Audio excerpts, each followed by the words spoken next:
Bashundhara Kings এলেভেনে আপনাদের সবাইকে আমন্ত্রণ জানাচ্ছি বাংলাদেশ ভার্সেস লেবাননের ম্যাচে।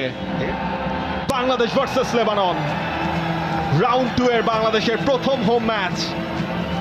সেখানে মিতুল মার্মা গোলকিপার, এক প্রান্তে সামনে থাকছেন ফাহিম, অন্য পাশে থাকছেন অন্যদিকে সেই ম্যাচের স্টার্টিং 11 থেকে এই 11-এ সেখান থেকে কিন্তু বলটা উইন করেছে বাংলাদেশ। ইসা ফয়সাল তিনি ফিরেছেন স্টার্টিং 11-এ সাদউদ্দিনের জায়গায়, তবে হৃদয় বল রাখতে পারলেন না, সেখান থেকে বিপদ হয় কিনা।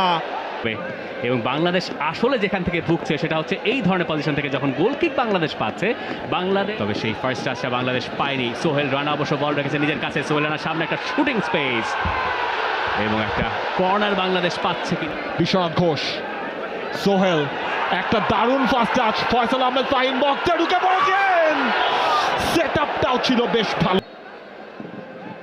তার জন্য চ্যালেঞ্জ সরাসরি সামনে, সেখানে শ্রাবণ মিস করে গেছেন, সেটাই বাংলাদেশের জন্য পজিটিভ। এবং ওই জায়গায় বিশ্বনাথ একটু চোটেও গিয়েছিলেন এরপরে, যেহেতু মেহেদী হাসান শ্রাবণ একেবারে তরুণ গোলকিপার সামনে এগিয়েছিলেন, বলের ফ্লাইট হায়দার উইংয়ে 3 জন ফুটবলার লেবাননের এবং সেটাই তারা কাজে লাগাচ্ছে। দারুণ একটা সেটআপও, তবে শেষ পর্যন্ত বাংলাদেশ কি বাঁচতে পারবে? শেষ পর্যন্ত শেষ রক্ষা বাংলাদেশের হচ্ছে না।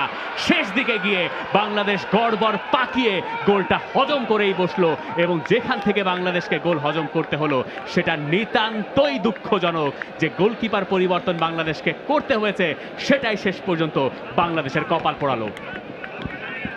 3 পতন নীরবতা এই বসুন্ধরা কিংস অ্যারেনায়। 68 মিনিটে বাংলাদেশের গোল কনসিড করা। লেবানন একটা উপহার পেয়ে সেটাকে কাজে লাগিয়েছে। মোরসালিন বল পেয়ে গেছেন, মোরসালিনের শট, মোরসালিনের গোল, সেনসেশনাল।